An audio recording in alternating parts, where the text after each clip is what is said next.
जय हिंद, वंदे मातरम। स्वागत है आप सभी साथियों का गेंजेड लर्निंग गुरुजी प्लेटफॉर्म में। तो मैं आपके लिए आज जो है नए प्रैक्टिस सेट लेकर हाजिर है। आप देख सकते हैं जो क्लास 6 है, क्लास 6, क्लास 7 और क्लास 8, इसके जो प्रश्न है साइंस के आज की क्लास में हम लोग करने वाले हैं। ये जो क्लास है आपके लिए बहुत उपयोगी है, बहुत हेल्पफुल साबित होगा।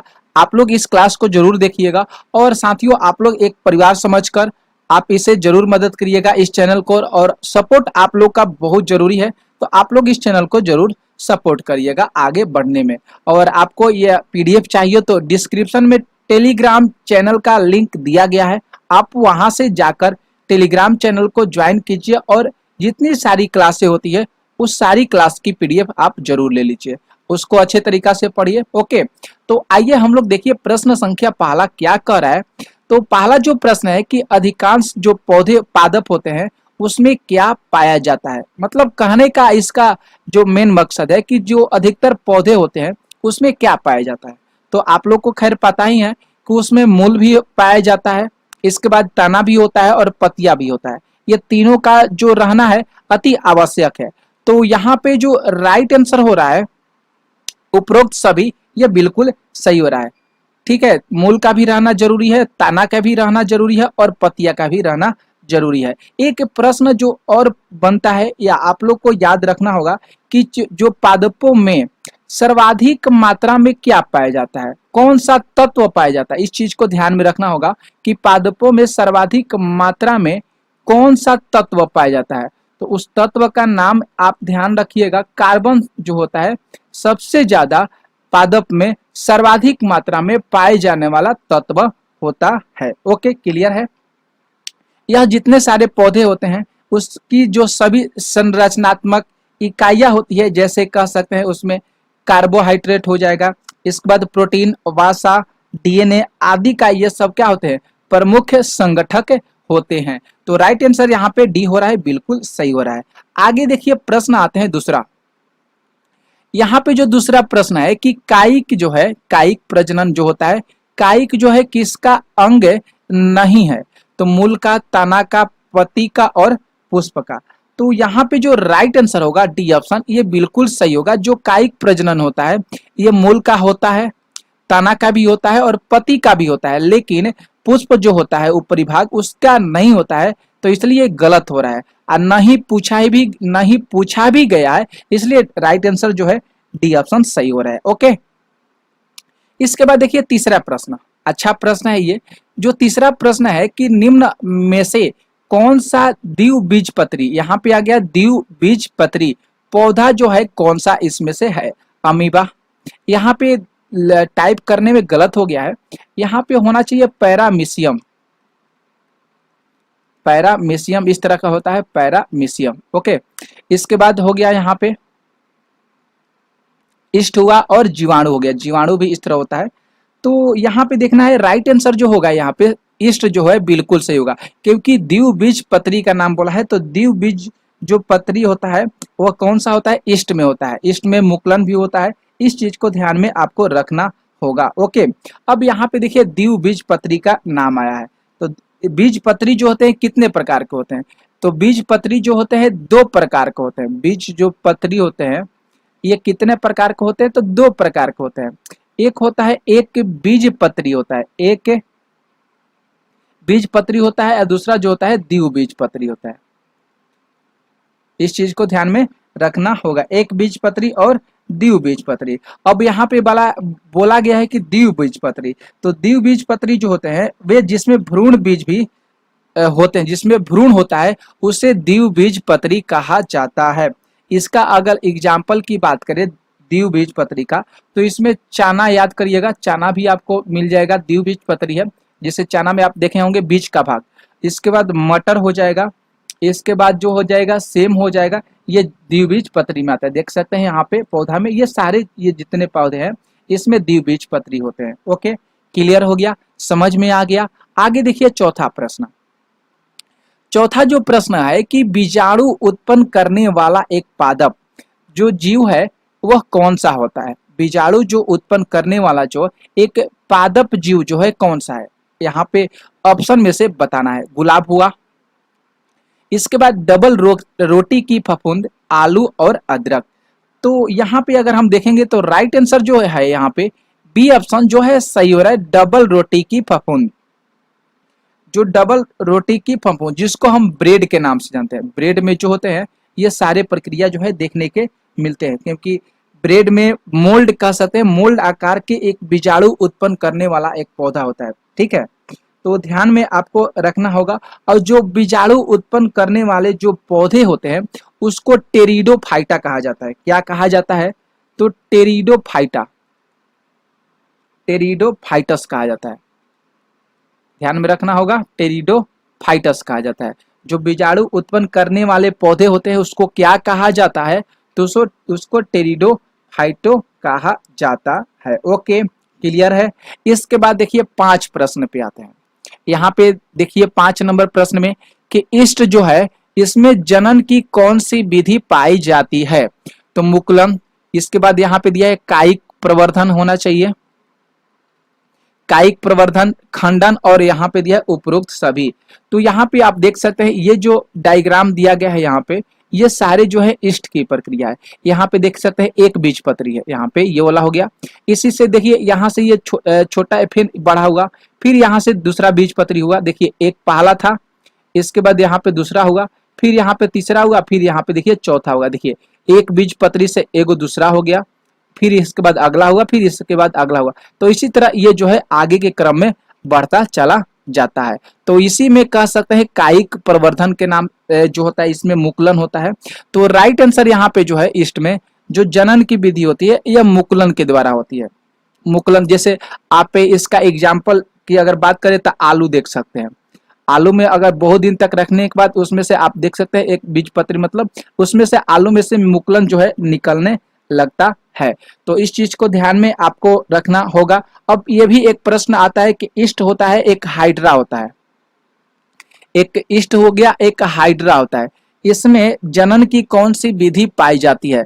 तो आपको ध्यान में रखना होगा हाइड्रा और ईस्ट में दोनों में जो जनन की विधि होती है पाई जाती है वह मुकुलन ही विधि होती है जो दोनों में पाई जाती है। क्लियर है। इसके बाद देखिए 6 प्रश्न पे, यहाँ पे जो 6 प्रश्न है कि जिन पुष्पों में पुंकेसर और स्त्री केसर दोनों होते हैं, इस चीज को ध्यान में आप रखिएगा। जो पौधे होते हैं उसमें पुंकेसर की बात किया है और स्त्री केसर की बात किया है। जो दोनों में होते हैं उसे क्या कहा जाता है? एक लिंगी पुष्प कहा जाता है कि द्विलिंगी, कि दोनों कहा जाता है, कि पर परागण के नाम से जाना जाता है? तो यहाँ पे जो राइट आंसर होगा यहाँ पे द्विलिंगी पुष्प कहा जाता है। जिसमें पुंकेसर और स्त्री केसर दोनों होते हैं उसे क्या कहा जाता है? द्विलिंगी पुष्प कहा जाता है। आप यहाँ पे इस डायग्राम में देख सकते हैं। अब यहाँ पे देखिए ये जो एक प्रकार का पौधा है, यहाँ पे जो ऊपरी वाला जो भाग होता है पौधे का जो खिला हुआ रहता है इसे वतिकाग्र कहा जाता है। क्या कहा जाता है? वतिकाग्र कहा जाता है। ठीक है। और यहाँ पे जो ये वाला ऐसे ऐसे जो पार्ट टहनी टाइप का निकला है इस तरह का, इसे हम लोग वर्तिका कहा जाता है। इसे क्या कहते हैं? तो इसे वर्तिका कहते हैं। क्या कहते हैं? वर्तिका कहते हैं। और यहाँ पे जो ये जो सारे ऐसे वर्तिकाग्र हो गया, वर्तिकाग्र और अंडाशय, यहाँ पे जो इस तरह का आप देख सकते हैं फिगर में जो गोलाकार का है, जो बीच वाला भाग है यहाँ पे, इसी को वर्तिकाग्र और अंडाशय की मिलाकर जो होता है स्त्री केसर का निर्माण होता है। किसका निर्माण होता है? तो स्त्री केसर का निर्माण होता है। दोनों चीज आपको ध्यान रखना होगा। और यहाँ पे जो ये वाला जो पार्ट है आप देखने को मिल रहा है, ये बाह्य दलपुंज होता है, ये पंखुड़िया होती है, ये जो होते हैं तंतु होते हैं, और ये जितने सारे ये जो निकले हुए हैं ये वाला, इसको परागकोश के नाम से जाना जाता है, जिसको हम पुंकेसर ही कहते हैं। क्या कहते हैं? तो पुंकेसर कहते हैं। ओके, क्लियर हो गया। तो ये चीज आपको ध्यान में रखना होगा कि वे पुष्प जिसमें केवल स्त्री केसर या केवल पुंकेसर होते हैं उसे एक लिंग पुष्प बोलते हैं। केवल स्त्री केसर या केवल पुंकेसर होना चाहिए तो उसी को हम एक लिंगी पुष्प बोलेंगे, और जिसमें दोनों शामिल होंगे उसे द्विलिंगी पुष्प बोलेंगे। क्लियर है। इसके बाद देखिए 7 प्रश्न। यहाँ पे जो 7 प्रश्न है कि निम्न में से कौन सा पादप का जो है कायिक अंग है? कौन सा पादप जो है इसमें कायिक अंग है? तो तना भी है, पत्ते भी है और जड़। राइट आंसर यहाँ पे डी जो होगा सही होगा, क्योंकि तना का भी होना चाहिए, पत्ता भी और जड़ भी होना चाहिए। इसके बाद देखिए नेक्स्ट प्रश्न जो है 8 नंबर कि पुष्प जो पादप होते हैं इसमें किसका कार्य करते हैं। जो पुष्प वाले जो पौधे होते हैं वह किसका कार्य करते हैं, जनन का कार्य करते हैं, तो मूल का, तना का, कि उत्सर्जन का काम करते हैं। तो जो पुष्पी पौधे होते हैं ये जनन का कार्य करते हैं। राइट आंसर जो है ये बिल्कुल सही हो रहा है। जनन के मतलब होता है रिप्रोडक्शन, जनन का मतलब होता है रिप्रोडक्शन, DUCTI, ये रिप्रोडक्शन होता है। ओके, इसके मतलब क्या, इसका जो रिप्रोडक्शन का हिंदी क्या हुआ कि मतलब किसी मतलब जो जीव है, कोई भी जीव है उसको अपने सदृश से कह सकते हैं, दूसरे जीव को जन्म देकर अपने ही जाति की वृद्धि करना, उसी को हम क्या कहते हैं, जनन कहते हैं। तो उसी को कहा जाता है रिप्रोडक्शन। मतलब ये सब जितनी सारी प्रक्रिया है आप देख सकते हैं पादप में देखने को मिलती है। जनन की बात किया है तो जनन होते हैं दो प्रकार के होते हैं। जनन जो है दो प्रकार के होते हैं, कौन कौन से हैं, तो एक अलैंगिक जनन होता है। कौन सा जनन होता है, एक अलैंगिक जनन होता है और एक जो होता है लैंगिक जनन होता है। दो प्रकार के जनन होते हैं, एक अलैंगिक जनन और एक दूसरा जो होता है लैंगिक जनन होते हैं। क्लियर है। इसके बाद जो 9 प्रश्न है यहाँ पे, 9 जो प्रश्न है कि स्पाइरोगाइरा नामक जो शैवाल है इसमें प्रजनन जो है किसके द्वारा होता है। स्पाइरोगाइरा नामक जो शैवाल है इसमें प्रजनन किसके द्वारा होता है, तो यहाँ पे लैंगिक द्वारा, खंडन द्वारा, मुकुलन और बीजाणु द्वारा। तो यहाँ पे राइट आंसर जो होगा, यहाँ पे खंडन के द्वारा जो है स्पाइरोगाइरा नामक जो शैवाल होता है, जिसको पूछा भी जाता है। स्पाइरोगाइरा जो है एक प्रकार का शैवाल भी है और इसका जो प्रजनन होता है खंडन के द्वारा होता है। जैसे आप अमीबा को देखते हैं, अमीबा का भी, अमीबा जो अपना भोजन कैसे बनाता है, इस तरह का अमीबा का जो होता है डायग्राम होता है। यह अपना जो इसमें से कुटपाद को छोड़ता है, फिर इसके जैसा जो है, मान लीजिए यहाँ पे भोजन है अमीबा का, अब यहाँ पे अमीबा है। ओके, अब यहाँ से हम इसको भोजन को करना है, तो ये अपना जो इसमें से केंद्रक होता है इसमें से कुटपाद को छोड़ेगा, फिर इसके जैसा यहाँ पे कुटपाद ये छोड़ दिया, फिर यहाँ ये जो अमीबा है दूसरा, ये यहाँ से अपना कुटपाद छोड़ेगा, इस तरह का कुटपाद छोड़ेगा, फिर यहाँ से छोड़ते छोड़ते इसी तरह यहाँ पे आ जाएगा और इसको अपने अंदर लेकर अपना भोजन जो है बना लेगा। तो इस चीज को ध्यान में आपको रखना होगा। जो स्पाइरोगाइरा है एक प्रकार का एक हरा शैवाल होता है जिसे सफेद रेशम भी कहा जाता है और इसका जो पुनर्जनन होता है यह मुकुलन के माध्यम से होता है। मुकुलन के द्वारा यह प्रजनन करता है और यह अलैंगिक रूप से प्रजनन करता है। क्लियर है।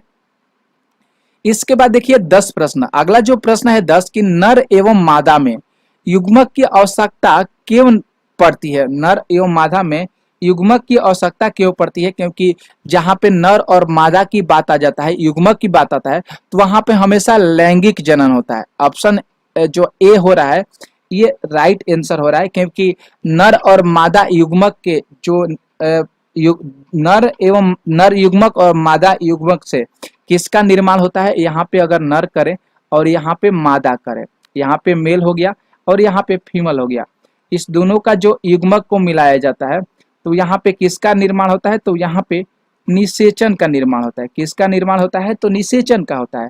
तो याद रखना होगा नर युग्मक और मादा युग्मक से निषेचन करता है। ओके, ध्यान में रखना होगा। अगला जो प्रश्न है 11 जो प्रश्न है कि बीजाणु उत्पन्न करने वाला एक पादप जीव कौन सा होता है।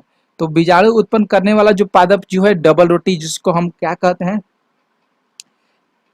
इसमें बैक्टीरिया होता है, कवक होता है, शैवाल होता है, ठीक है। तो जिसको हम ब्रेड के नाम से जानते हैं ये ब्रेड में होता है। ओके, फफूंद टाइप का होता है। रोटी में भी आप देख सकते हैं, रोटी में भी आप लोग रखने पर ठंडे के मौसम में जो है उसमें उजला उजला प्रकार के चीज देखने को मिलता है, तो वही चीज है। ओके, 12 जो प्रश्न है कि जनन कौन कौन से होते हैं, जनन कौन कौन से होते हैं। तो अभी आपको जनन पता है कि जनन दो प्रकार के होते हैं, एक अलैंगिक जनन होता है, एक लैंगिक जनन होता है, जिसको रिप्रोडक्शन के नाम से जानते हैं। तो यहाँ पे राइट आंसर जो है ए और बी ऑप्शन जो है बिल्कुल सही हो रहा है। ओके, इसके बाद जो 13 प्रश्न है कि पौधे का कौन सा जो भाग है जनन अंग कहलाता है। पौधे का कौन सा भाग जो है जनन अंग कहलाता है। तो यहाँ पे पुष्प, पत्ती, तना और जड़। राइट आंसर यहाँ पे जो हो रहा है पुष्प जो है ये राइट आंसर होगा, क्योंकि पौधे का जो पुष्प वाला जो भाग होता है ये जनन का काम करता है। ओके, इसके बाद देखिए 14 प्रश्न, अच्छा प्रश्न है। अब ये देखने के बाद आपको लग रहा होगा ये प्रश्न बहुत अच्छा है। किस पौधे में पत्ते द्वारा, ध्यान रखना होगा, किस पौधे में पत्ते द्वारा जो है कायिक प्रवर्धन होता है? कौन सा ऐसा पौधा है जिसके पत्ते के द्वारा जो है कायिक प्रवर्धन होता है? ओके, तो मांस फर्न, डहेलिया और पत्थर चाटता। तो राइट आंसर यहाँ पे जो होगा डी ऑप्शन, ये बिल्कुल सही होगा। आप यहाँ पे डायग्राम में देख सकते हैं, ये जो है पत्थर चट्टा है, ये पत्थर चट्टा है जिसको आप अपने, जिसको अल्बेरा के नाम से आप जानते हैं ना, इसको आप अपने घर में भी मतलब लगाते हैं। तो पत्थर चट्टा जो है एक प्रकार का समपुष्पक पादप होता है। ये जो पत्थर चट्टा है एक प्रकार का कह सकते हैं सपुष्पक पादप पौधा होता है, सपुष्पक पादप होता है। ये भारत के कह सकते हैं सभी राज्यों में पाया जाता है। ओके, अब इसके बारे में पत्थर चट्टा के थोड़ा सा आप लोग गुण समझ लिए, इससे क्या होता है। ये जो है पत्थर चट्टा जो है किडनी अगर किसी किडनी को अगर होता है कुछ चीज का, तो उसके लिए ये रामबाण के लिए काम करता है। किडनी के लिए, किडनी को बनाए रखने के लिए इसमें काम करता है। आयुर्वेद में कहें किसी चीज को गुर्दे की पथरी हो जाता है तो उसके लिए जो पत्थर चट्टा है ये रामबाण साबित होता है। ओके, तो ये जो है हार्ड जो ब्लड प्रेशर होता है बढ़ जाता है उसको नियंत्रित करने में मदद करता है, खूनी दस्त के इलाज के लिए मदद करता है। ओके, तो ये चीज को ध्यान में रखना होगा। देखिए 15 प्रश्न जो है कि जनन कितने प्रकार के होते हैं, तो जनन 2 प्रकार के होते हैं, ऑप्शन बी बिल्कुल सही हो रहा है। इसके बाद आता है 16 जो प्रश्न है कि यहाँ पे ब्लैंक्स दिया गया है और पूछा गया है कि एक जड़ है ताना नहीं है।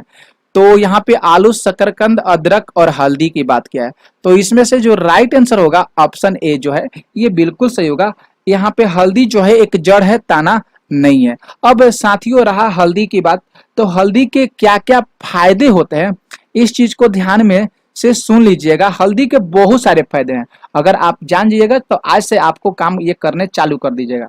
हल्दी से जो है, हल्दी जो काम है इसका फायदा कि चोट का घाव जो भरने में, ये अगर मोटी मोटी चोटें लग जाती है तो इसको तुरंत अगर हल्दी हम लोग करते हैं तो तुरंत हल्दी लगा देने से वह ठीक हो जाता है। इसका एक फायदा हो गया। इसके बाद दूसरे फायदे की बात करें तो हाथ पैर का जो दर्द मिटाने के लिए हल्दी होता है। इसका तीसरा फायदा रक्त शोधन, जो रक्त ज्यादा मात्रा में हो रहा है वहां पर भी हल्दी का काम आता है। मजबूत हड्डियां इससे होता है। इसके बाद पाचन जो होता है, पाचन सुधारने में मदद करता है। 6 नंबर कैंसर से बचाव में मदद करता है। और 7 नंबर बात करें कि लीवर को जो है ये स्वस्थ रखने में मदद करता है। तो ये बहुत सारे हल्दी के क्या है फायदे हो गए हैं। इसके बाद देखिए 17 प्रश्न जो है, 17 प्रश्न कर है कि अगर परिपक्व होने पर जो अंडाशय होता है यह किस रूप में विकसित होता है। परिपक्व मतलब आप जो लंबे हो जाते हैं, परिपक्व हो जाते हैं, उसमें अंडाशय किस रूप में विकसित करता है। तो बीच में, पुंकेसर में, स्त्री केसर में कि फल में। तो राइट आंसर यहाँ पे जो होगा फल में करता है। अगर पौधा बहुत बड़ा हो गया, परिपक्व हो गया, तो उसके जो अंडाशय होते हैं वह फल होते हैं, तो उसमें किस रूप में विकसित करेगा, तो फल के रूप में विकसित करेगा। राइट आंसर यहाँ पे डी ऑप्शन सही होगा। 18 जो प्रश्न है कि द्विलिंगी पुष्प में कौन से पौधे शामिल होते हैं। द्विलिंगी मतलब जिसमें 2 लिंग होते हैं, तो उसमें कौन से जो है पौधे शामिल है। सरसों, गुलाब, पिटूनिया और उपरोक्त सभी। तो राइट आंसर यहाँ पे डी ऑप्शन जो है बिल्कुल सही होगा। उपरोक्त सभी जो है यहाँ पे सही होगा। सरसों में भी होता है, द्विलिंगी पुष्प माना जाता है। गुलाब और पिटूनिया दोनों जो है, दोनों है। ओके, यहाँ पे जो 19 प्रश्न की बात किया है कि ऐसे पुष्प जिनमें या तो पुंकेसर, यहाँ पे पुंकेसर या तो स्त्री केसर उपस्थित होते हैं। मतलब या तो कह रहा है या तो ये भैया होगा या तो ये होगा, मतलब केवल एक ही होगा। उन्हें क्या कहा जाता है, तो एक लिंगी पुष्प कहा जाता है। आपको उसी समय बताए हैं कौन सा पुष्प कहा जाएगा, तो एक लिंगी पुष्प कहा जाता है। 20 प्रश्न जो है यहाँ पे कि माता पिता से संतान की उत्पत्ति को क्या कहते हैं। तो माता पिता से संतान की उत्पत्ति को प्रजनन कहा जाता है। राइट आंसर यहाँ पे सी ऑप्शन सही हो रहा है। याद करना होगा, माता पिता से संतान की उत्पत्ति को प्रजनन कहा जाता है। क्लियर है। 21 प्रश्न है कि एक लिंगी पुष्प में कौन से पौधे शामिल हुए। एक लिंगी पुष्प में कौन से पौधे इसमें से शामिल हैं। मक्का, पपीता हुआ, ककड़ी, खीरे के पौधे, उपरोक्त सभी। राइट आंसर यहाँ पे डी ऑप्शन सही होगा। उपरोक्त सभी मक्का, पपीता, ककड़ी, खीरे के पौधे ये तीनों जो है एक लिंगी पुष्प के अंतर्गत आते हैं। ओके, इसके बाद देखिए 22 प्रश्न। 22 जो प्रश्न है कि द्विलिंगी की बात किया है। द्विलिंगी इस तरह होगा, द्विलिंगी जो पुष्प में कौन से पौधे जो हैं शामिल हैं? सरसों, खीरे के पौधे, पपीता, उपरोक्त सभी। तो आपको पता है कि द्विलिंगी में सरसों आना चाहिए, क्योंकि खीरे के पौधे और पपीता जो हो जाएगा ये एक लिंगी के अंतर्गत आएगा। तो राइट आंसर यहाँ पे जो होगा ए ऑप्शन बिल्कुल सही होगा। ओके, इसके बाद देखिए 23 नंबर प्रश्न जो है कि यहाँ पे ब्लैंक्स दिया गया है। बताया गया है प्रश्न में कह रहा है कि इसका जो फल है जल द्वारा बीज का प्रकीर्णन करता है। जल के द्वारा बीज जो होता है वह प्रकीर्णन करता है। कौन सा इसमें से जो है फल है, पौधा है? यूरेना, आंक, नारियल और बालसम। तो राइट आंसर जो होगा यहाँ पे सी बिल्कुल सही होगा। नारियल जो आप लोग नारियल हम लोग खाते हैं अभी, तो उसके अंदर जो होता है जल होता है, वह बीज का प्रकीर्णन उसी से करता है। ओके, तो यहाँ पे सी ऑप्शन जो है बिल्कुल सही होगा। इसके बाद देखिए 24 प्रश्न। 24 प्रश्न है कि निम्न में से कौन सा द्विबीजपत्री पौधा है? तो अमीबा यहाँ पे दिया है, पैरामीशियम, पैरामीशियम होना चाहिए। ओके, और यहाँ पे ईस्ट और जीवाणु। तो राइट आंसर यहाँ पे सी सही होगा। द्विबीजपत्री पौधा में ईस्ट आता है। ओके, इसके बाद देखिए 25 जो प्रश्न है कि किसमें पौधे का नर युग्मक स्थित होता है? कौन सा ऐसा पौधा है जिसमें नर युग्मक स्थित होगा? तो यहाँ पे राइट आंसर जो होगा ये बिल्कुल सही होगा। पराग कोष में देखने को मिलता है नर युग्मक, पराग कोष में। अब रहा बात कि पराग कोष में परागकण होते हैं, याद करना होगा। पराग कोष में जो है परागकण होते हैं। क्या होते हैं? तो परागकण होते हैं। ओके, तो इस चीज को ध्यान में रखना होगा। ये जो है जिनमें नर युग्मक होते हैं, ये इसमें कहाँ होते हैं? नर युग्मक होते हैं। नर युग्मक की ही बात किया है, तो इसमें नर युग्मक होते हैं। और परागकण को स्त्री केसर के भाग में ले जाने की आवश्यकता होता है, जिससे वतिकाग्र होता है। क्या होता है? तो वतिकाग्र होता है। क्लियर है? आगे देखिए प्रश्न जो आता है 26 प्रश्न है कि पादपों को नवेदाभिद में स्पर्धा के लिए क्या नहीं पाई जाती है? स्थान, धूप, मृदा और जल खनिज। तो यहाँ पे नवभिद के मतलब होता है बढ़ना।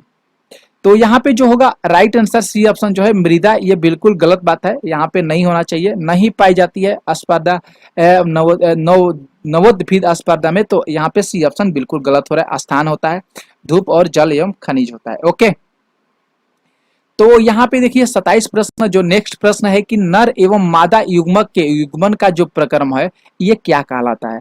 निषेचन, परागण, जनन और बीज निर्माण। तो राइट आंसर यहाँ पे जो होगा ए ऑप्शन बिल्कुल सही होगा, निषेचन कहलाता है।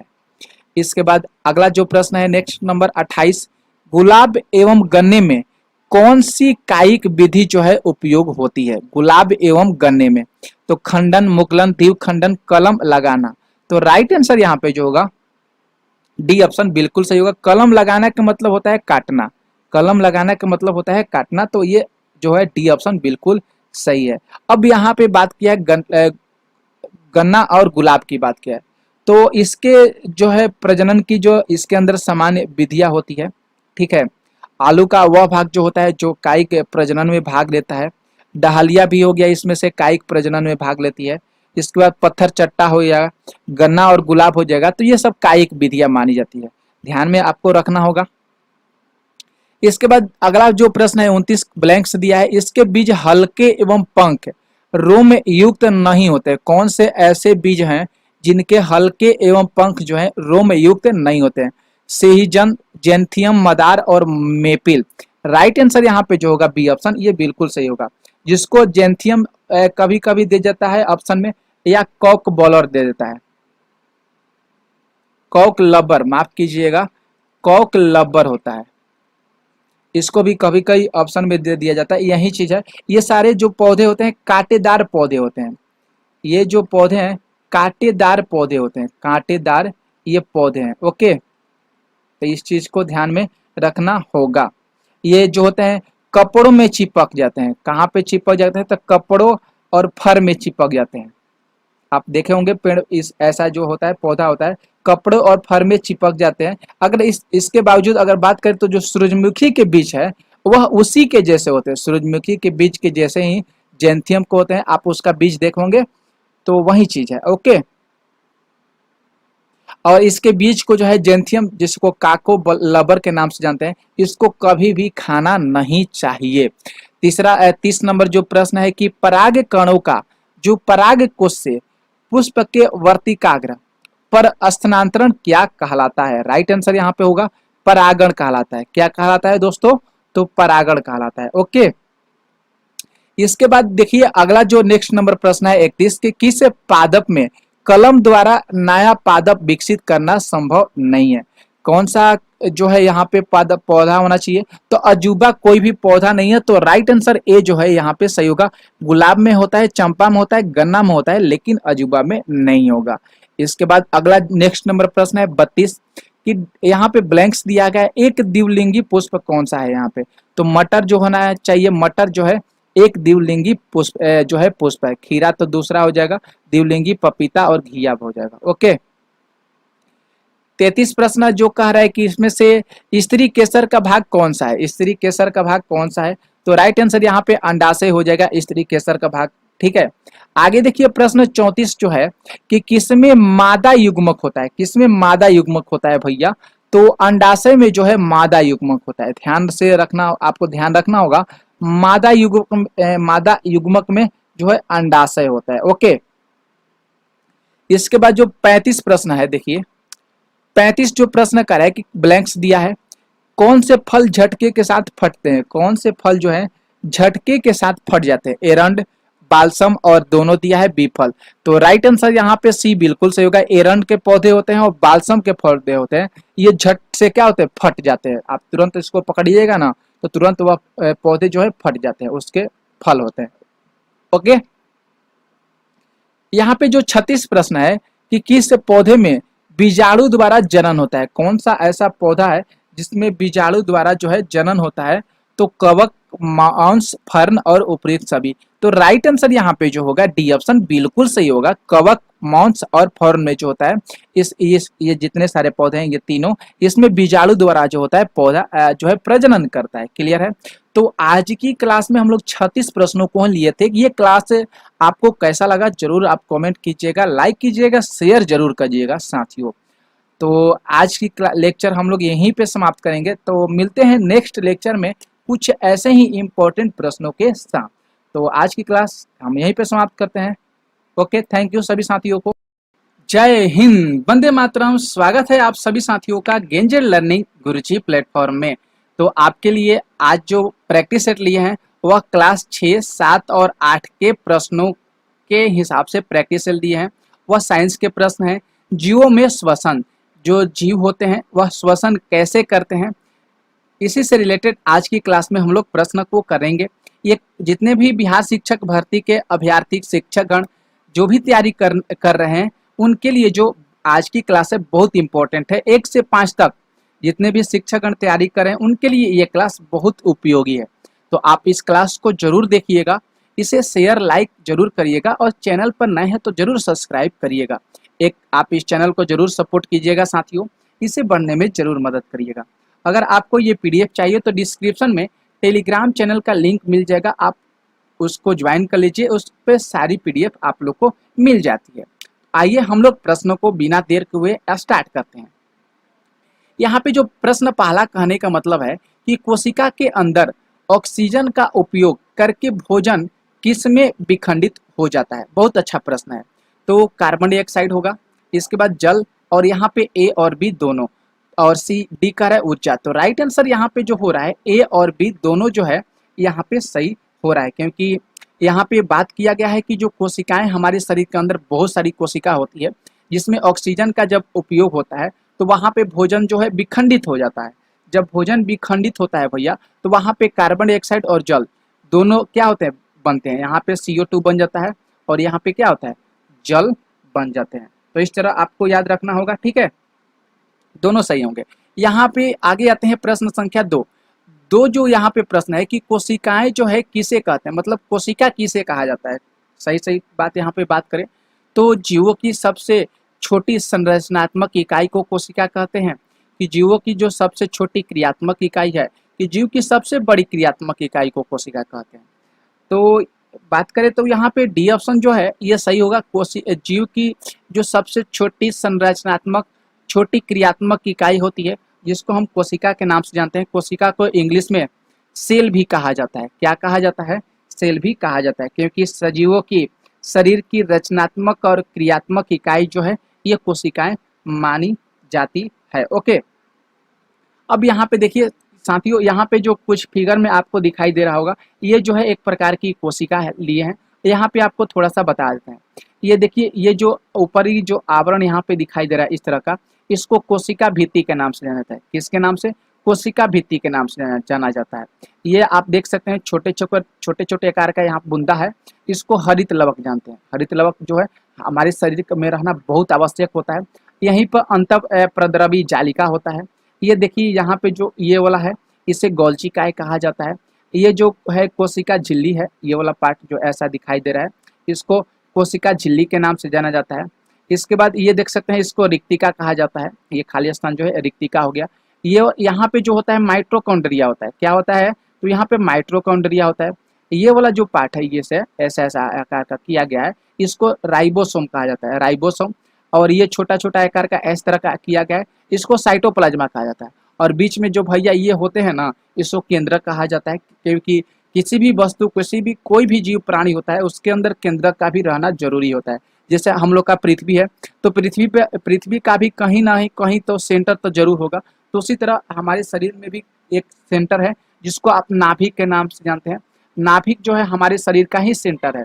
केंद्र बिंदु जो है नाभिक को ही माना जाता है। तो यहाँ पे रिक्तिका हो गया, ये वाला आप देख सकते हैं ये। ओके, तो क्लियर हो गया। इसके बाद देखिए आगे प्रश्न पे आते हैं, तीसरा प्रश्न पे। यहाँ पे जो तीसरा प्रश्न कह रहा है कि जब ग्लूकोज का विखंडन ऑक्सीजन के उपयोग के द्वारा होता है, तो यहाँ पे कौन सा श्वसन कहलाता है? बहुत अच्छा ये प्रश्न है कि ग्लूकोज का विखंडन ऑक्सीजन के द्वारा होना चाहिए, तो वहाँ पे वायवीय श्वसन होना चाहिए। ऑप्शन जो यहाँ पे राइट आंसर हो रहा है, ये बिल्कुल सही हो रहा है, वायवीय श्वसन। ग्लूकोज का विखंडन ऑक्सीजन के उपयोग के द्वारा होता है, तो वहां पे वायवीय श्वसन होता है। ठीक है, आगे देखिए प्रश्न आते हैं चौथा।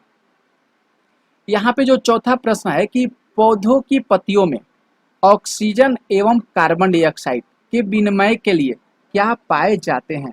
पौधे की पत्तियों की बात कर दिया है कि जब ऑक्सीजन और कार्बन डाइऑक्साइड का विनिमय होता है, तो वहां पे क्या पाए जाते हैं? तो रंध्र होते हैं, जिसको स्टोमाटा बोला जाता है। तो यहाँ पे ए ऑप्शन जो है ये बिल्कुल सही हो रहा है। वातारंध्र भी होता है, तो ये नहीं होगा, लेकिन रंध्र जो होगा स्टोमाटा, ये बिल्कुल सही होगा। अब यहाँ पे सी और डी करें, ये क्लोम और फेफड़ा क्या होता है? क्लोम जिसको हम गिल्स के नाम से बोलते हैं, जिसको हम गिल्स के नाम से बोलते हैं, ये कहाँ पे होता है? तो ये मछलियां में होता है। मछली जो है इसी के माध्यम से सांस लेती है। और फेफड़ा जो है ये मनुष्य के अंतर जो सजीव प्राणी होते हैं मनुष्य, ये इसी के माध्यम से सांस लेते हैं, श्वसन करते हैं। तो आपको पता चल गया। ठीक है, आगे देखिए प्रश्न हम लोग का अगला आता है 5 नंबर प्रश्न। 5 जो यहाँ पे साथियों प्रश्न है कि श्वसन किसे कहते हैं? श्वसन किसे कहते हैं? तो ऑक्सीजन के अंदर खींचना, कार्बन डाइऑक्साइड का बाहर निकलना, ऑक्सीजन का बाहर निकलना, और ए और बी यहाँ पे दोनों सही। तो यहाँ पे अगर बात करें तो राइट आंसर जो है डी ऑप्शन बिल्कुल सही होगा, क्योंकि जब हम सांस लेते हैं अपने नाक के द्वारा, तो हवा में जो है बहुत प्रकार के मिश्रण है। मतलब बात करें तो हवा जो है एक प्रकार का मिश्रण है। क्यों मिश्रण है भैया? तो हवा में बहुत प्रकार की जो है गैसें मौजूद है, मिली हुई है। तो हम हमेशा सांस लेते हैं, तो ये हमारे नाक से जितनी भी हवा में गैसें मौजूद है वह हमारे नाक के अंदर जाती है, और जाने के उपरांत अगर फेफड़े के पास जाती है, तो फेफड़ा को भैया चाहिए कौन सी? ऑक्सीजन चाहिए, न कि कार्बन डाइऑक्साइड चाहिए। तो वहाँ पे ऑक्सीजन जो है वह ले लेता है, और कार्बन डाइऑक्साइड को करता है भैया तोहार हमार जरूरत नहीं है, आप कहाँ पे, आप बाहर निकल जाइए। तो वह क्या करता है? उसी जो रास्ते से आता है, श्वास नली से आता है, वह उसी रास्ता से नाक के माध्यम से निकल जाता है। ओके, और जितने भी धूल कण होते हैं, तो जो नाक के बाल होते हैं, जिसको श्लेष्मा के नाम से जाना जाता है, वह सारे धूल कण को वहीं पे रोक देते हैं, अंदर नहीं जाने देते हैं, जिससे है ये केवल ऑक्सीजन ही अंदर जा पाता है। ओके, इतना क्लियर हो गया। ठीक है, आगे देखिए 6 प्रश्न पे आते हैं। 6 नंबर प्रश्न, 6 प्रश्न है कि कोई भी व्यक्ति 1 मिनट में जितनी बार श्वसन करता है वह कौन सी दर कहलाती है। बहुत अच्छा प्रश्न है। मतलब कह रहा है कि कोई भी व्यक्ति है 1 मिनट में जितनी बार श्वसन करता है कौन सी दर कहलाती है, तो श्वसन दर ही कहलाएगा। राइट आंसर यहाँ पे जो होगा सी ऑप्शन ही सही होगा, क्योंकि हम लोग श्वसन चैप्टर पढ़ रहे हैं तो श्वसन दर ही सही होगा, न कि जन्म दर और मृत्यु दर, न कि पाचन दर। क्लियर है। इसके बाद आते हैं प्रश्न संख्या देखिए 7 नंबर।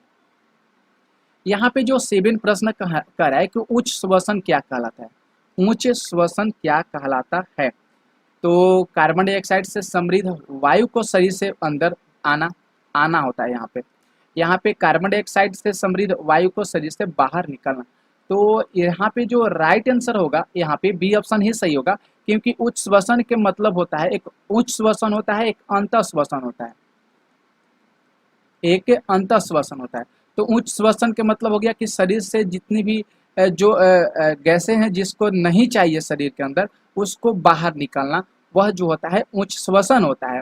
अंतः श्वसन में कि जो हमारे शरीर की गैस चाहिए, जैसे ऑक्सीजन गैस चाहिए तो ये अंदर जाता है, तो इसी को अंतः श्वसन कहा जाता है। और कार्बन डाइऑक्साइड को बाहर निकालना वायु से, वायु के माध्यम से, इसको क्या कहता है, उच्च श्वसन कहलाता है। क्लियर है। इसके बाद देखिए नेक्स्ट प्रश्न आते हैं 8 प्रश्न। 8 प्रश्न है कि जो जीव हवा की अनुपस्थिति में जीवित रह सकते हैं वे क्या कहलाते हैं। मतलब हवा की अनुपस्थिति, हवा नहीं रहेगा ना दोस्तों, तभी वो जो जीव होगा जिंदा रह सकता है। तो आपको यहाँ सुनकर अचंभा लगा, अरे भैया ये कौन सा जीव रह सकता है। तो यहाँ पे उस जीव को क्या नाम दिया गया है, तो उस जीव का नाम दिया गया अवायवीय जीव। क्या नाम दिया गया है, अवायवीय जीव। अब आपको मालूम होगा कि भैया अब कौन सा जीव है जो बिना हवा की अनुपस्थिति में जीवित रह सकता है। तो भैया बात करें तो ये एक प्रकार का जीव है ईस्ट। ईस्ट जो है ये बिना हवा की अनुपस्थिति में जीवित रह सकता है, क्योंकि ये जो है वायवीय श्वसन के द्वारा ही ऊर्जा क्या करता है, प्रदान करता है, मतलब ऊर्जा प्राप्त करता है, जिसको वायवीय जीव के नाम से जाना जाता है। बहुत प्रकार के जीव होते हैं, तो अभी मेरे ख्याल से ईस्ट ही मेरे नज़र में आ रहा है, तो इसलिए आप लोग को हम ईस्ट बता दिए। ओके, नेक्स्ट प्रश्न देखिए, अगला जो प्रश्न है 9 प्रश्न कि अत्यधिक व्यायाम की ऐंठन से आराम पाने के लिए गर्म तेल की मालिश या गर्म पानी से छान करने से दर्द कम होता है, क्यों ऐसा होता है। तो देखिए यहाँ पे जो राइट आंसर हो रहा है यहाँ पे डी ऑप्शन सही हो रहा है। क्यों ऐसा भैया हो रहा है, तो रक्त का संचरण बढ़ जाता है, लैक्टिक अम्ल बन जाता है और ऑक्सीजन की आपूर्ति बढ़ जाती है, जिससे एक सलाह दिया जाता है कि आप गर्म तेल से मालिश कीजिए, गर्म पानी से छानकर उस दर्द को ठीक किया जा सकता है। तो रक्त का संचरण बढ़ जाता है, लैक्टिक अम्ल और ऑक्सीजन की आपूर्ति। अब ये सब बढ़ने का क्या जरूरत है भैया, क्यों बढ़ जाता है, तो देखिए इसका मेन रीजन है कि आप कभी भी जो है दौड़ने नहीं जाते। एक आपको एग्जाम्पल के तौर पे बता रहे हैं, तो कह दिया जाए कि भैया आप लोग चलिए मॉर्निंग में हम लोग थोड़ा सा दौड़ लेते हैं, तो आप कहें कि चलिए ठीक है हम लोग दौड़ लेते हैं। तो कहा गया चलिए 1 किलोमीटर हम लोग दौड़ लेते हैं, तो कहा गया ठीक है चलिए दौड़ते हैं। तो 1 किलोमीटर हम लोग दौड़ लिए, 1 किलोमीटर दौड़ लिए। दौड़ने के बाद आप देखिएगा कि जो भी व्यक्ति डेली नहीं दौड़ता है तो उसके शरीर में जो है रक्त संचरण जो होगा बढ़ना चालू हो जाएगा, उसके बॉडी में जो मांसपेशियां है उसमें दर्द करने लगेगा, हड्डियां दर्द करने लगेगी, शरीर में थकावन उत्पन्न हो जाएगा, वहाँ पे लैक्टिक अम्ल बनना चालू हो जाएगा, ऑक्सीजन की आपूर्ति बढ़ने लगेगी। तो इसलिए सलाह दिया जाता है कि अगर ऐसा कंडीशन आ जाता है तो आपको गर्म तेल से मालिश जरूर करना चाहिए। समझ में आ गया। इसके बाद देखिए प्रश्न आते हैं 10। यहाँ पे जो 10 प्रश्न है कि अंतः श्वसन क्या कहलाता है। अभी जस्ट आपको बताया कि अंतः श्वसन क्या कहलाता है, तो राइट आंसर यहाँ पे ए ही सही हो रहा है, क्योंकि ऑक्सीजन से समृद्ध वायु को शरीर के अंदर आना, ये जो होता है अंतः श्वसन कहलाता है। और यहाँ पे कार्बन डाइऑक्साइड से समृद्ध वायु को बाहर निकालना उच्च श्वसन कहलाता है। क्लियर है, ठीक है। आगे देखिए प्रश्न आते हैं 11। 11 जो प्रश्न है कि अत्यधिक व्यायाम करने के बाद पेशियों में ऐंठन क्यों हो जाती है। तो आपको हम ये प्रश्न का जवाब जो है पहले ही बता चुके हैं। तो यहाँ पे राइट आंसर जो है दोनों सही हो रहा है, ए और बी दोनों। अवायवीय श्वसन और लैक्टिक अम्ल जब बन जाता है तो अधिक व्यायाम करने से हमारी जो पेशियाएं होती है हमारी जो मांसपेशियां होती है उसमें जो है दर्द करने लगता है, ऐंठन उत्पन्न होने लगता है। ओके, तो इस चीज को ध्यान में रखना होगा। 12 प्रश्नों को देखिए। 12 जो प्रश्न है कि फेफड़े कहाँ स्थित होते हैं, अच्छा प्रश्न है ये। फेफड़े कहाँ स्थित होते हैं? नासा गुहा में, वक्ष गुहा। तो राइट आंसर यहाँ पे वक्ष गुहा बिल्कुल सही हो रहा है। ठीक है, अब देखिए वक्ष गुहा क्या होता है, डायफ्राम क्या होता है। तो यहाँ पे देखिए साथियों, इस फिगर के माध्यम से आपको समझाते हैं। ये जो है मेरे द्वारा जो मतलब ये फिगर ली है, ये एक श्वसन प्रणाली के अंतर्गत है। श्वसन प्रणाली है, इसमें कैसे समझना है देखिए। यहाँ पे देखिए यह नाक है, जिसको हम नाक गुहा या नथुना के नाम से जानते हैं। यहाँ पे मुंह है, जिसके द्वारा से हम भोजन करते हैं। यहाँ पे ग्रसनली है, यहीं पर कंठ होता है, जो हम लोग का कंठ यहाँ पे, जिसको हम कंठ कहते हैं, ग्लैंड के नाम से जाना जाता है। यहीं पर ग्रसनली होती है, भोजन करते हैं तो यहीं पे द्वार होता है। एक यहाँ पे 2 गो द्वार होता है, एक तरह का एक सांस लेने वाला जो है नली होता है, और यहीं से एक नली जो होता है खाने वाला, जिसमें भोजन जाता है, एक सांस नली जाता है। ओके, सांस लेते हैं तो वह डायरेक्ट फेफड़ा में चला जाता है, और जो भोजन करते हैं वह डायरेक्ट कहाँ पे जाता है, पेट में चला जाता है। तो यहीं पे एक देख सकते हैं, ये 2 फेफड़ा है, एक दाया फेफड़ा हो गया, एक बाया फेफड़ा होता है। ये जो है इसको श्वास नली के नाम से जाना जाता है, ये वाला श्वास नली। ये जो आप हरा हरा कलर का देख सकते हैं, ये श्वास नली का कैरुला के नाम से जाना जाता है। और यहीं पर नीचे जो होता है ये डायफ्राम होता है। हम लोग का जो हृदय धड़कता है ना, हार्ट, धक धक धक करने लगता है, तो ये डायफ्रामा कभी ऊपर करता है तो कभी नीचे करता है, तो कभी ऊपर करता है तो कभी नीचे करता है। ठीक है, और जब हम लोग दौड़ जाते हैं तो डायफ्रामा ऊपर हो जाता है, और जब ऊपर होता है धक धक धक धक हार्ट जो है करने चालू हो जाता है। क्लियर हो गया। इसके बाद 13 प्रश्न जो कह रहा है कि हम किसके द्वारा वायु अंदर लेते हैं, हम किसके द्वारा वायु अंदर लेते हैं। तो नथुना के द्वारा जो है वायु अंदर लिया जाता है, नाक जिसको हम बोलते हैं, क्योंकि हम जो है नाक से सांस लेते हैं। और हमारे अंदर जो मतलब बताए हैं अभी आपको कि जो वायु है एक प्रकार का मिश्रण है, हवा गैसों का मिश्रण है। इसके अंदर बहुत सारी gas, nitrogen, oxygen, carbon dioxide, बहुत गैसें मौजूद है। तो हमारे शरीर के अंदर जाती है, और बाहर जितने धूल कण होते हैं वह हमारे नाकों के माध्यम से अंदर तो नहीं जा पाते हैं, लेकिन अंदर इसलिए नहीं जा पाते हैं क्योंकि नाक का जो हम लोग का बाल होता है, जिसको श्लेष्मा कहा जाता है, ये उस जितने प्रकार के धूल कण होते हैं उसको वहीं पर रोक देता है। और जो अति आवश्यक गैसें है, जैसे ऑक्सीजन है और कार्बन डाइऑक्साइड भी गैस से चला जाता है, तो वह शरीर के अंदर जाता है। फेफड़ा कहता है कि भैया हमको ऑक्सीजन गैसें ही चाहिए, न कि कार्बन डाइऑक्साइड चाहिए, तो वह ऑक्सीजन गैस को रख लेता है। और फेफड़ा को कहता है भैया तू बाहर जा, तो उसको क्या करता है, बाहर भेज देता है। क्लियर है। 14 जो प्रश्न है कि अंतः श्वसन के समय डायफ्राम जो है किस ओर गति करता है। अंतः श्वसन के बाद हम आप लोग को बताएं नीचे की ओर गति करता है। कहाँ पे गति करता है, तो नीचे की ओर गति करता है अंतः श्वसन में। उच्च श्वसन में अंदर ऊपर की ओर गति करेगा, बाहर की ओर गति करता है। क्लियर है। उच्च श्वसन में याद करना होगा। 15 प्रश्न है कि अंतः श्वसन में पसलिया जो है किस ओर गति करती है। अब देखिए पसलिया की बात क्या आ गया, तो पसलिया ऊपर की ओर और बाहर की ओर दोनों गति करती है, और डायफ्राम नीचे की ओर गति करता है। ध्यान रखना होगा, डायफ्राम की बात कभी भी कर देगा, कोई भी व्यक्ति पूछ देता है तो डायफ्राम बताना होगा आपको, या नीचे की ओर गति करता है भैया, और जो पसलियाँ होती है ये ऊपर और बाहर दोनों की ओर गति करती है। राइट आंसर यहाँ पे सी ऑप्शन सही हो रहा है। इसके बाद देखिए 15 प्रश्नों को देखते हैं, नहीं 16 प्रश्नों को देखिए। 16 प्रश्न है कि नासा गुहा में वायु जो है श्वास नली से होकर किस में प्रवेश करती है। तो नासा गुहा ना है, तो यहाँ पे फेफड़ा बिल्कुल सही हो रहा है, फेफड़ा में जो है प्रवेश करती है, क्योंकि फेफड़ा से हम लोग सांस लेते हैं। बहुत प्रकार के जीव होते हैं, जो गाय, भैंस, बकरी और जो पशु पंछी, मेढक हो गया, ये सारे जीव जो होते हैं फेफड़ा से ही सांस लेते हैं।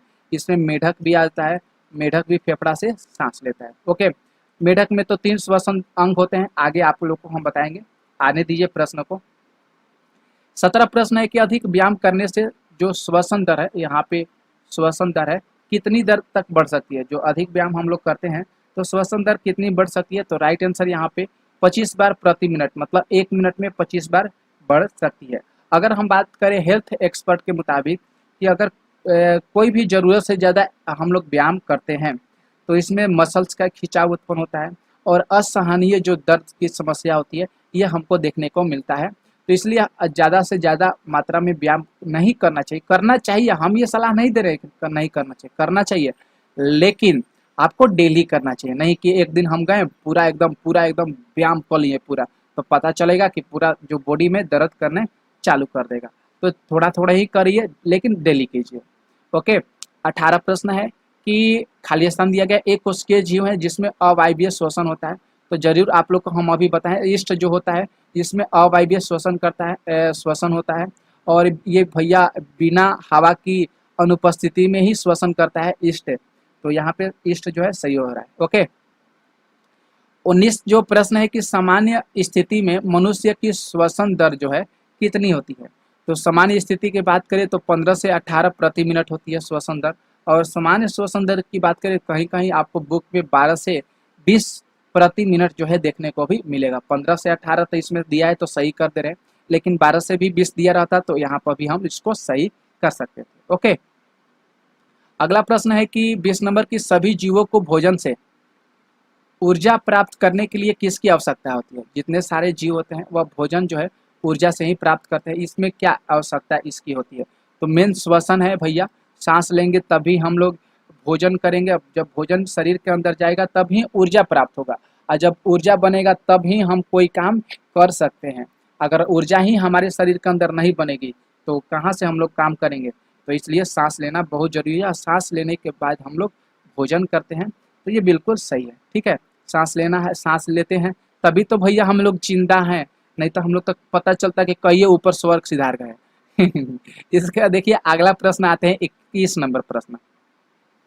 21 प्रश्न है कि अंतःश्वसन द्वारा वायु जो है नथुनों से सबसे पहले किस में जाती है। नथुनों से। तो राइट आंसर यहाँ पे जो है नासा गुहा से जाती है, क्योंकि वायु अंतःश्वसन की बात किया है तो अंतःश्वसन में नासा गुहा बिल्कुल सही होगा, क्योंकि अंतःश्वसन के जो दौरान होता है हवा का कुछ मार्ग होता है, वायु का कुछ मार्ग होता है। कौन कौन सा मार्ग होता है तो आप देख लीजिए। सबसे पहले नथुना जो होता है इसमें नथुने में पहले जाती है। इसके बाद जो होता है ग्रसनली में, ग्रसनी में जाएगी। फिर अगला जो होता है स्वर यंत्र में प्रवेश करता है, यहाँ पे प्रवेश करता है स्वर यंत्र में। इसके बाद श्वास नली में जाएगा, और जो श्वास नली के बाद जाने के बाद कहाँ पे पहुंचेगा, एलोवोलिया। एलोवोलिया वहीं पे फेफड़ा जो होता है वहां पे पहुंच जाएगा। तो ये वायु मार्ग का जो है एक क्रम होता है। ओके। 22 प्रश्न है कि कोशिका के अंदर ऑक्सीजन का उपयोग करके भोजन किस में विखंडित हो जाते हैं। तो कार्बन डाइऑक्साइड जल आपको बताएं पहले ही बार, तो यहाँ पे सी ऑप्शन बिल्कुल सही है। कार्बन डाइऑक्साइड और जल में CO2 कार्बन डाइऑक्साइड का सूत्र होता है और जल का H2O होता है। ओके। 23 प्रश्न देखिए। 23 प्रश्न है कि कौन सी पेशिया परत जो होते हैं वह दक्ष गुहा को प्रदान होती है। दक्ष गुहा एगो वक्ष गुहा होता है, वक्ष गुहा से भी रिलेटेड प्रश्न आने वाला है। तो दक्ष गुहा को जो है कौन सी पेशिया जो है ये आधार उसका प्रदान करती है, मतलब एक आधार मानी जाती है। तो राइट आंसर डायफ्राम ही होता है भैया, क्योंकि हमारे जो शरीर के नीचेला जो सबसे होता है ऐसा, ये डायफ्राम ही होता है। कभी ऊपर जाता है तो कभी नीचे, ये धड़कता रहता है। ओके। तो डायफ्राम ही आपको याद करना होगा, दक्ष गुहा। अब यहाँ पे वक्ष गुहा देखिए। अंतःश्वसन जब हम अंदर सांस लेते हैं तो वक्ष गुहा का आयतन क्या होता है। तो भैया तो क्लियर बात है कि जब हम सांस लेंगे तो वक्ष गुहा बढ़ जाता है यहाँ पे। तो बी ऑप्शन जो है यहाँ पे बिल्कुल सही है। वक्ष गुहा क्या होता है तो बढ़ जाता है। क्लियर है। 25 प्रश्न है कि कौन कौन से जंतुओं की जो वक्ष गुहाओं में मनुष्य की भांति फेफड़ा होते हैं। तो यहाँ पे तो सही होना चाहिए सभी, क्योंकि फेफड़ा की बात करिए तो हाथी में भी फेफड़ा होता है, शेर में भी, तभी तो सांस लेता है। जिंदा है, गाय में भी, बकरी में भी, सर्प में भी, पंछियों में भी होते हैं। ये सारे मतलब जितने सारे यहाँ पे जीव जंतु है इसमें फेफड़े होते हैं, सांस लेते हैं। 26 प्रश्न है कि उच्च श्वसित जो वायु होती है ऑक्सीजन कितनी होती है। तो 16.4% होना चाहिए। कितना होना चाहिए उच्च श्वसित वायु, जो उच्च श्वसित, तो 16.4 होना चाहिए। इसके बाद जो 27 प्रश्न है कि उच्च श्वसित वायु में कार्बन डाइऑक्साइड की मात्रा कितनी होती है। तो 4.4% होती है। कितना उच्च श्वसित की बात करा है तो इसमें कार्बन डाइऑक्साइड कितना होगा साथियों, तो 4.4%। 28 प्रश्न है कि उच्च श्वसन के समय डायफ्राम जो है किस ओर गति करता है। उच्च श्वसन के समय बात किया है तो भैया ऊपर की ओर गति करता है। उच्च श्वसन के समय डायफ्राम कहाँ गति करता है तो ऊपर की ओर गति करता है। 29 प्रश्न जो कह रहा है कि अंतःश्वसित वायु में ऑक्सीजन की मात्रा कितनी होती है। तो राइट आंसर होगा यहाँ पे 21% होती है। अंतःश्वसित जब हम अंदर की ओर सांस लेते हैं तो हवा में ऑक्सीजन की मात्रा कितना होगा, 21%। 30 प्रश्न है कि केचुओं में गैसों का आदान प्रदान किसके द्वारा होता है? केचुओं में गैसों का आदान प्रदान किसके द्वारा होता है? फेफड़ा, कोलोम, त्वचा, श्वास नलिका। राइट आंसर यहाँ पे जो होगा सी ऑप्शन बिल्कुल सही हो रहा है। केचुओं में गैसों का आदान प्रदान जो है त्वचा के माध्यम से होता है, क्योंकि केचुआ में एक कोई भी विशेष प्रकार का अंग जो है मौजूद नहीं होता है। यह अपनी नम त्वचा के द्वारा ही और कोशिकाओं के माध्यम से ही गैसों का आदान प्रदान करता है। ठीक है, तो इस चीज को ध्यान रखना होगा सी। और केचुआ को भैया किसानों का मित्र भी कहा जाता है। क्यों कहा जाता है? क्योंकि जो ये खाद बनाने का सबसे काम करता है। अच्छा, मिट्टी को भुरभुरा बना देता है, जिससे अक्सर जो है किसान के मित्र जो है केचुआ को कहा जाता है। ओके, 31 प्रश्न कह रहा है कि उच्च श्वसन के दौरान वक्ष गुहा का आयतन कैसा होता है? तो यहाँ पे वक्ष गुहा का जो आयतन होता है कम हो जाता है उच्च श्वसन के दौरान। याद करना होगा, उच्च श्वसन के दौरान वक्ष गुहा का आयतन कम हो जाता है। 32 प्रश्न कह रहा है कि मछलियाँ किसके द्वारा सांस लेती है? तो मछलियाँ जो है क्लोम्स गिल्स के द्वारा सांस लेती है। बताएं आपको, मछलियाँ जो है गिल्स के माध्यम से सांस लेती है। और यहाँ पे तो मछलियाँ पानी में सांस लेने का जो काम है गिल्स के जरिए करती है। सांस लेने की प्रक्रिया की जब मतलब सांस लेती है तो यह पहले उनके पानी को मुंह में लेते हुए शुरू करती है। पानी को पहले मुंह में ले लेगी, तब उसके बाद क्लोम या गिल्स के माध्यम से सांस लेती है। त्वचा से जो है मेढक लेता है और फेफड़ा दोनों से सांस लेता है। त्वचा से भी और फेफड़ा से भी सांस लेता है। ओके, 33 प्रश्न है कि कॉकरोच के शरीर के जो पार्श्व भाग होता है, ऊपरी भाग होता है, उसमें छोटे छोटे आप छिद्र देखे होंगे। वह छिद्र क्या कहलाते हैं? तो वह छिद्र जो है श्वास रंध्र कहते हैं। अब यहाँ पे आपको अचंभा लगेगा, श्वास रंध्र मतलब वह जो कॉकरोच है जिसके पार्श्व भाग में छोटे छोटे आकार के जो बूंदे होते हैं, वह उसी के माध्यम से भैया सांस लेता है, जिसको हम श्वास रंध्र के नाम से जानते हैं। ओके, 34 प्रश्न बात कर रहा है कि मेढक श्वसन किसके द्वारा करता है? तो मेढक जो श्वसन करता है त्वचा और फुसफुस के द्वारा मेढक जो है श्वसन करता है, क्योंकि मेढक के जो श्वसन में 3 सतहें होते हैं। पहला कौन सा होता है? इसके अंदर एक त्वचा होता है, दूसरा होता है एक फेफड़ा होता है, और तीसरा जो होता है खुद उसकी मुंह की परत होता है। मुंह की जो परत होता है उसके द्वारा भी वह क्या करता है? सांस लेता है। त्वचा, फेफड़ा और मुंह की परत। अब यहाँ पे कुछ आपको कंफ्यूजन लगा कि भैया त्वचा से कब सांस लेगा? जो त्वचा से कब सांस लेता है? तो जब वह मिट्टी के अंदर चला जाता है, मिट्टी के अंदर चला जाएगा तो वो समय वह त्वचा से सांस लेता है, और जो ऊपर रहता है तो वह फेफड़ा से सांस लेता है। ठीक है, 35 देखिए, 35 प्रश्न है कि अंतःश्वसित वायु में कार्बन डाइऑक्साइड कितनी होती है? अंतःश्वसित वायु में कार्बन डाइऑक्साइड कितनी प्रतिशत होती है? तो 0.04% होती है। इस चीज को ध्यान में आपको रखना होगा। तो आज की क्लास में हम लोग 35 प्रश्नों को किए थे। ये क्लास आपको कैसा लगा जरूर आप कमेंट कीजिएगा, और इसी तरह का अगर आपको वीडियो चाहिए तो आप इस चैनल से जरूर बनिएगा साथियों। तो जितने साथी इस वीडियो को देखेंगे आप लोग इसको शेयर कर दीजिएगा, व्हाट्सअप, फेसबुक सभी जगह शेयर जरूर कर दीजिएगा। तो आज की क्लास आप लोग के लिए बहुत अच्छा लगा होगा। थैंक यू सभी साथियों को।